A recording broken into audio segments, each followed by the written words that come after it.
Hi everyone, so welcome back to the part 2 of the interview with Jutta.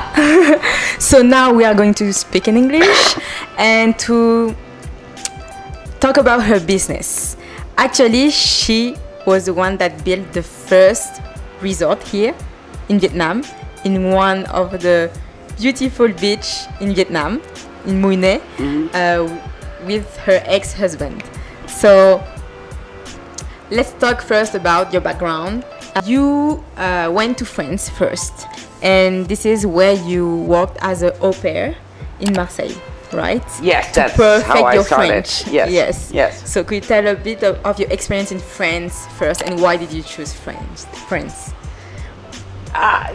I chose France just because I liked the French language. I actually didn't like English at the time, but that was more a reason of not liking the teacher I had in school. Oh, yeah. I'm born in the baby boomer generation, and because of that, there were too many kids graduating, and there was not enough spaces at university. So I was on the waiting list, and instead of just sitting around at home, I decided to go to France and as an au pair, and went to Marseille. Ended up in Marseille. It was a fun time. I did 7 months there, and then I went to Paris. Got news from university that I would be on the waiting list for another year. So I decided to look for work, and I found.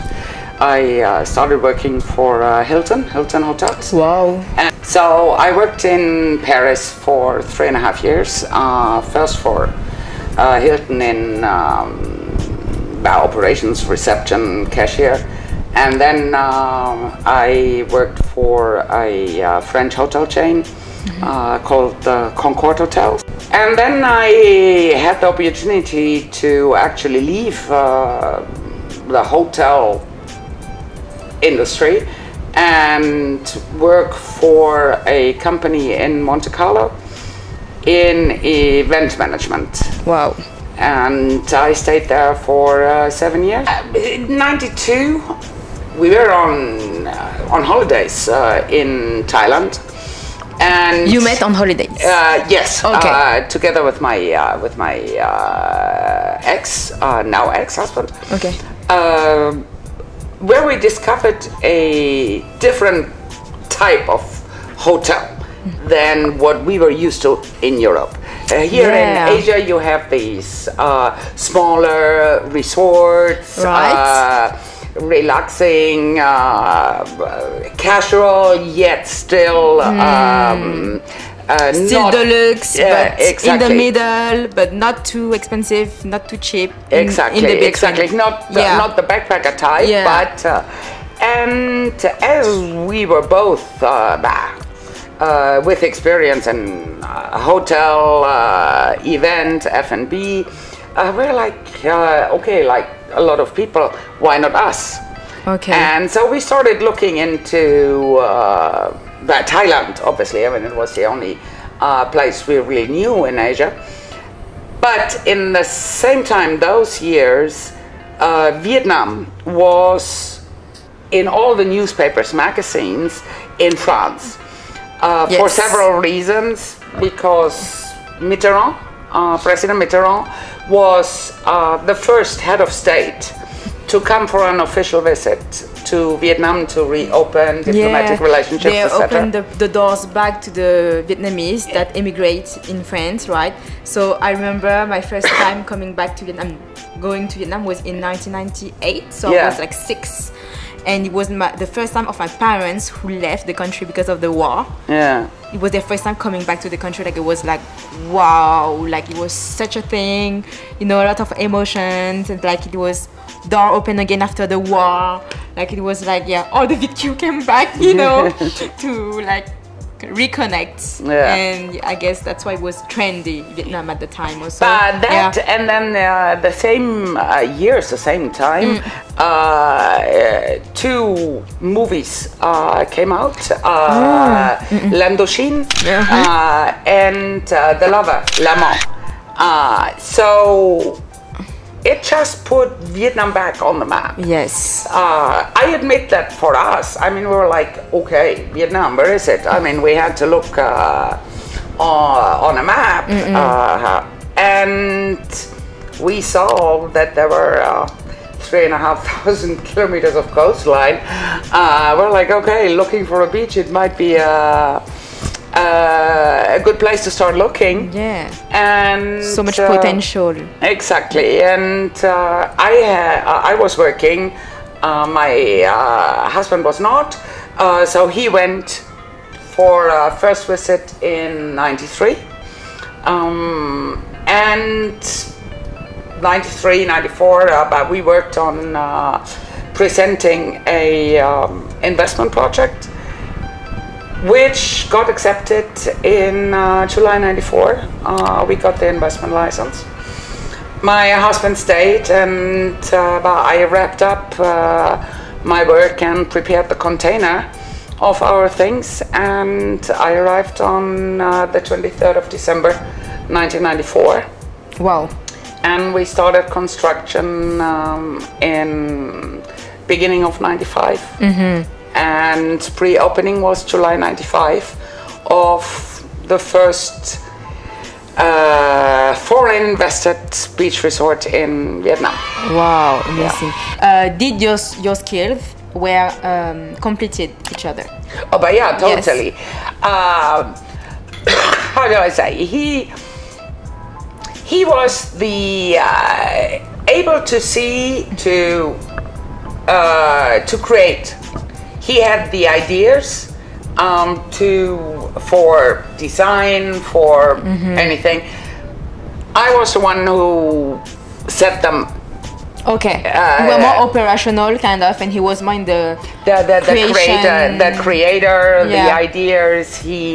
I remember when we could visualize. Exactly, the word I was looking for. I mean, I remember when we were building the place, and we were standing on the first floor, looking out at this empty plot of white sand with a mess of construction. And me looking at him saying, do you really see it? Yeah. Finished? Yes. I only saw the mess and the emptiness of the place. What difficulties did you have by building this first resort? You should ask what difficulties didn't we have? You know, when we arrived in Vietnam, Vietnam was really at the beginning, right? So we were in the province, not in the city. To tell you, for a resort, we couldn't even buy toilet paper. In the city we were, we had to go to Saigon. Oh my goodness! You had to import everything from the city. So 5 hours drive in a minibus filled up with toilet paper. The telephone line in the beginning was we had an antenna on the roof. There was no actual line. So, well, a bird sat on the antenna, you couldn't call Saigon anymore. So what issues didn't we have? But I must say the province at the time, the chairman of the province was somebody who was really trying to make Mui Ne and Phan Thiet become what it became, a beach destination. We went through ripping your hair out because of communication issues, not only because of the language, but also culturally. Yes. You know, when we told the province people are going to lie on the beach for 6-7 hours a day. They were like, what? Why would anybody pay money to lie in the sun, as the Asians have a tendency to hide from the sun because they want to be white. Exactly. Yes. So they didn't really believe us. Yeah. Well, they saw very fast that yes, Westerners do like the beach and do lie in the sun the whole day. So how did you make your resort known by the others? Like, did you advertise a lot? How? But in the beginning, it was basically only word of mouth. I mean, again, don't forget, we were in a time where internet wasn't allowed yet in Vietnam. There was not internet yet? There was no internet yet. Wow. And even, I mean, even in Europe, it was the beginning of it was the beginning. The internet. Vietnam allowed internet connections. They approved it from January 98 for companies only. So we had our first internet connection in April 98. So when did you have your first foreign clients coming? The first weekend we opened. Yes. Really? Yeah. Wow. Foreigners were the expats, the small amount of expats which were here. They were desperate for a place to go, to the beach where their children would not be bothered because of curiosity, you know, touching the kids and everything. But our place, so yeah. From the first weekend on, we were full. We were lucky that in '95, in October, was a solar eclipse, in which the epicenter was the best viewed from Mui Ne. So that helped us a lot. We were open just, what, 2.5 months, 3 months? Yeah, 2.5 months. But that helped to talk about Mui Ne, and then we got lucky in February '96. We had Calvin Klein, VOGUE New York actually organized a photo shoot for Calvin Klein. In your resort? In our resort with Kate Moss, who stayed with us for 4 days. Really? Yeah, bungalow number 8. The moment we were online, we discovered that there were actually people who had written about us. And then it exploded, I would say, yeah, 98 to 2000. And then from 2000 was like a boom, big boom. Yeah. Oh, okay. So was it a way for you to build a home for your daughters too? Like, yeah, it became a home. I mean, I always joke about it that the resort was my first child. My daughters joke that they had about 80 nannies. I mean, they grew up there. The whole staff was... What a change, what a luxury to like be able to go every weekend and play in a resort, right? Yes. Because not everyone had that. And it was at the time. It was their home. It was their home. Like, it was normal to them. So I can't imagine how fun it was. My big daughter organized her graduation trip for her whole school. Wow. In our resort. 54 kids had the whole resort. 18-year-olds had the whole resort for themselves. How was it to manage Vietnamese staff? Because you used before then to manage French staff more, right? European style stuff. So what were the differences? Well, what did you prefer? In the beginning, I don't say it was easy. There were things, common sense, which were normal for us, which you didn't even think talking to them. Like housekeeping. You told them you start at 6:30 in the morning. Well, they went into the rooms. They just went. with the clients still in bed, starting to clean the rooms. And we're like, oh my God, no, you have to knock.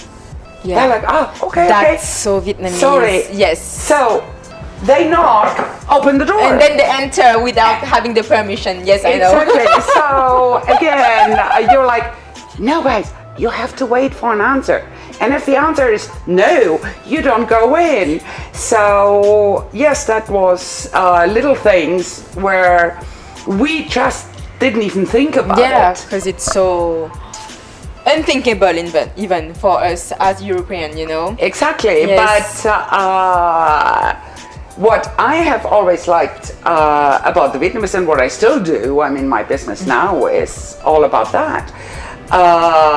Vietnamese staff is eager to learn, curious, and open to new ideas.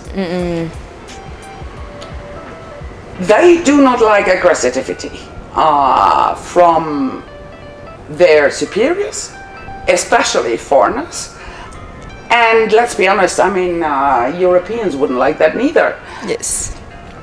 They are open and pretty loyal, I find. I know everybody says here, oh my God, people leave. Yeah, the turnover here is crazy. We still had staff who stayed up to 20 years with us. Yes. So, no, I think the main issue with staff retention here in Vietnam is middle management and HR not treating, considering the staff as well as they should be treated. Yes. Even nowadays, there is still this stigma, oh, I'm working as a waitress, I'm just a waitress. Well, I tell them, I'm sorry, no, you're not just a waitress. You are the face of the company. You are the reason why a client might come back. It's not because of the comfy chair or the nice table of course. Or the fantastic aircon you put in. No, it's because of the staff. Housekeeping, they always feel like they're just the people who clean the bathrooms. Well, if they wouldn't be there, you wouldn't have clients appreciating the room. So, and this is sometimes what's missing here from middle management and even owners, to make staff, the operational staff, the ones you need, the back of the house. Also, I know that in the Vietnamese culture, they don't want the employees often, they would, like in the culture in general, like they don't want to lose their face, right? Have you faced anything of that? All the time. Do you have an example? All the time. Yeah. You know, the barman who drops the glass, and you see him, he drops the glass, and he's like, wasn't me. But okay. I mean, it is more obvious here, but honestly, I know Westerners who have the same attitude, so it's not, it's maybe, yes, it is more here, not to lose face, but again, there are ways to deal with it, to talk about it in a general way without pointing fingers, etc., to allow people to save face. But you still get the message across. So that's actually the hardest thing for us Westerners to learn, is to not be too direct, too confrontational. That we have to learn to go around it. Because here they have grown in the culture of not showing too much emotions. So it's hard for them to show their vulnerability when someone is telling them that they had they did a fault or they did a mistake. Like, it's hard for them, you know, so they will always like try to avoid this feeling. Exactly. So that's But That's what I found is that, for example, if management or, I mean, even me, if I make the first step in saying, oh gosh, you were right, I'm wrong, I made a mistake. Yeah. Over time, they will start doing the same. Yeah. If management shows that they are ready to admit to lose face for a minute, and show them that actually by losing face for a minute, you actually save it in the long run, over time, they end up doing the same. Yeah. What's the one tip that you will give to the management here to improve the way they manage the employees here in Vietnam? Be consistent. If you say start at 7 o'clock, and one employee which is a really good employee and you like her or him and she arrives at 7:15 and you let it slide compared to others just because you like her. No, you need to be consistent in everything, even towards yourself. If you say we start at 7, but then you as a manager, you have to be there at 7. Yeah. You can't show up at 7:30 just because you're the manager. To be accountable. Accountable, be true to yourself,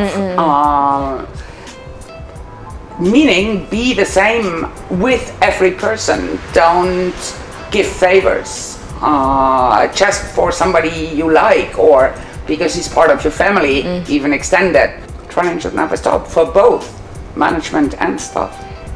Also, you've written in the answers that you were called the Crazy Pháp. Crazy Pháp means like the crazy French. Yes. Actually, Pháp is French in Vietnamese, because you were the first foreigners, right?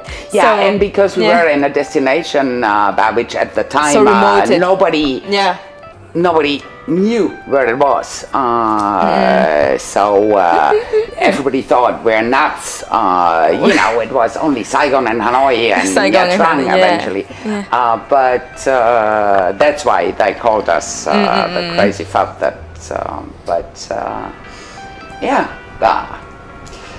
The Crazy Pháp were the ones who put Mui Ne back on the map. Very, very nice. Thank you very much, Jutta, for sharing this your story of creating the first resort in one of the remote Vietnam beach. So now we will get more personal into your story actually. So stay tuned and let's go in the third part of the interview.